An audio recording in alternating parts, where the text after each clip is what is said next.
What is going on, everybody? Today I am back to talk about an interesting topic. I feel like over the past several years, there have been a resurgence of biopics. We've gotten a ton of biopics over the past 3 years. I'd say since 2020, there's been a bunch of them. And to be completely honest with you, I have not, for a very large period of my life, been super interested in watching biopics. There's ones every now and again that have taken me by surprise. And in 2023, there were a couple of biopics that took me by surprise. And over the years, I have seen biopics that I've really appreciated, but I thought it would be interesting today to tell you guys some of my favorite ones that I have watched over the years and give you some recommendations of some biopics that I think are worth your time. And I would love in the comments to hear what some of your favorite biopics are. I have not watched a ton in my life, and I'm always looking to watch more. And so definitely recommend some of your favorites. I would love to watch some of them and add them into this list. So first up is going to be The End of the Tour, and this is a biopic about the author David Foster Wallace, and this was produced by A24. Also stars Jesse Eisenberg and Jason Segel. I knew nothing about David Foster Wallace other than he wrote Infinite Jest. I really did not know anything about his life whatsoever before I went into this movie. And after the movie was over, I watched some interviews with him. And what is so impressive in this movie is Jason Segel's performance. He really captures the essence of David Foster Wallace perfectly. And I think what makes this such a fantastic biopic is you don't need to know a whole lot about David Foster Wallace to appreciate it. I feel like the movie does a really great job at kind of depicting who he was as a person, how he acted in social situations, his demeanor, just everything about him through Jason Segel's amazing performance. And I love how most of the film is just this journalist conducting conversations with him and how much insight you can pull from those conversations. And it's a lot of two guys talking in a room, but it's really well acted. It's very well shot. It's very engaging. And I'd highly recommend checking it out, even if you know nothing about David Foster Wallace whatsoever. Up next is going to be the film 12 Years a Slave. This tells the story of Solomon Northup, who is an African-American man living in the North near New York City in the pre-Civil War era, and he is actually taken from near his home and sold into slavery in the South.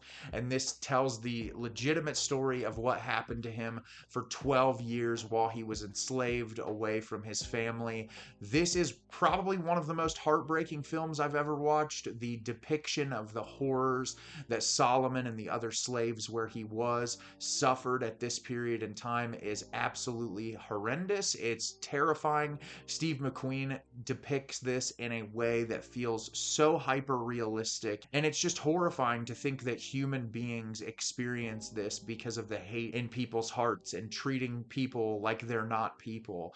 And I remember watching this movie in the theaters for the first time, and just movie made me cry probably more than any movie I've ever watched. There's just so many horrific sequences, and the third act is one of the biggest gut punches I've ever seen in cinema. I think the performances in this are all absolutely exceptional. It's shot brilliantly. Michael Fassbender plays one of the most evil characters I've seen in a movie. I couldn't stand him in this film, and it's really just an important piece of cinema, and it's not an easy rewatch, or it's not even an easy initial watch, but I think it is essential biopic viewing. Up next is going to be the David Fincher film Zodiac. When you think about biopics, you normally think about following one specific individual and learning a little bit more about their lives. Well, in this circumstance, we don't really know a whole lot about the Zodiac killer other than the string of murders that he committed and the things that he sent in to the police station. But what I love about this movie in particular is how it examines the situation and the people who were following up on it. It's shot and directed and performed in the most David Fincher way possible. The dialogue in this is electric. It's impossible not to just be hooked on the frame in every single scene. Robert Downey Jr. and Jake Gyllenhaal and Mark Ruffalo, all three give amazing performances in this film. I feel like all three of them just work so well together, and they just play off each other really well. It's such an interesting and engaging story, and I love how obviously it's a mystery that's not solved, but David David Fincher is able to keep it a mystery and keep you on the edge of your seat throughout the entire runtime so that you as a viewer are still guessing even if you know what happened in real life. Up next is going to be Weird, the Al Yankovic story. Now, calling this a biopic, some people might give me a little crap for it because obviously it's taking a ton of liberties, but I think with something like a biopic, the ability to be able to have fun is essential, especially when you're telling a story about someone like Weird Al, who's made such a cultural impact through his sense of humor and how he has been able to bring joy into people's lives through some very difficult situations. His music has brought a lot of joy to people through tough times, and I think telling his story in an over exaggerated, not necessarily true way is the best way to tell the story of Weird Al Yankovic. I think Daniel Radcliffe gives a fantastic performance in this. It's silly and over the top in the best way possible. It's charming, very different experience than you get from a regular run-of-the-mill biopic. And yeah, I just love this one a lot. I think more people need to see it. Up next is the newest film from Sofia Coppola, Priscilla. What I love about this is for so many years we've gotten so many movies and documentaries about Elvis, but we don't really know a whole lot about Priscilla Presley. And I think the way that Sofia Coppola tells Priscilla Presley's story in this movie is just so beautiful. You learn so much about her as a person, the struggles that she had to overcome, essentially living in the limelight of the biggest person on the planet. And it's just crazy. You see this young girl who is essentially swept off her feet at the age of 14 or 15 years old and really kind of loses her childhood and her identity to be in the shadow of this really famous person. And there's so many moments in quiet solitude where our character is just kind of reflecting on the things that she's been through and her experiences. And I really think Sophia gets the best out of Kaylee Spaney's performance. It's just incredible what she's able to do. Jacob Elordi does a fantastic job as Elvis. It's just a really brilliant film and a movie that I'm glad to add into my rotation of excellent biopics. Up next is David Fincher's The Social Network. Yes, David Fincher is coming up on this list twice. I know some people might give me crap for saying Zodiac was a biopic, but The Social Network is definitely a biopic. I did not think a movie about Mark Zuckerberg could be so fascinating, and it really depicts him not as a hero or not as the best part of the story, but essentially just saying, hey, this is a guy who created this company and this is how it went down. And I love how straightforward and to the point it is.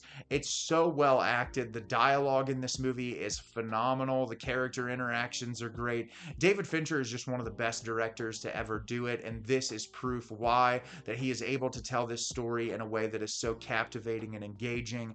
Every time I rewatch this, I feel like I get more out of it. Up next, and I'm including another new film, is The Iron Claw, the film telling the story of the Von Erich brothers. This was one of the most moving movies I watched in 2023 and one of the best biopics that I have ever seen. Zac Efron's performance is incredible. Everyone in this movie does a fantastic job. It's gripping, it's heartbreaking.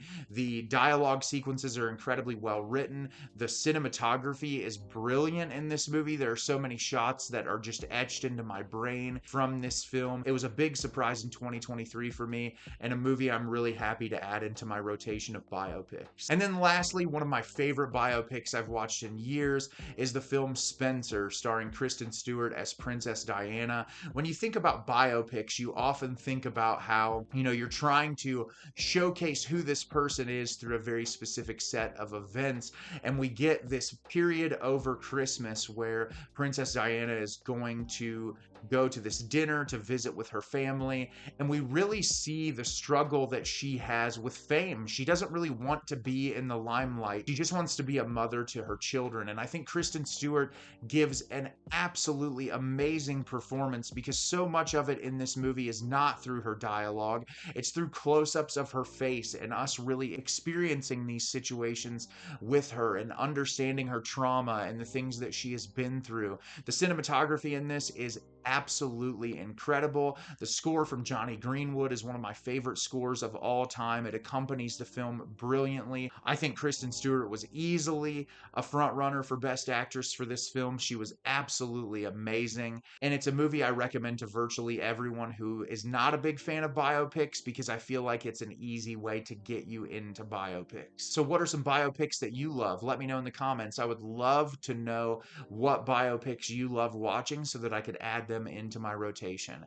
As always, if you can like the video and subscribe to the channel, helps me out a lot and lets me know the type of content you're looking for. I'm always putting out new material and look forward to getting more out for you in the near future. And as always, everyone, thank you so much for watching and have a great rest of your day.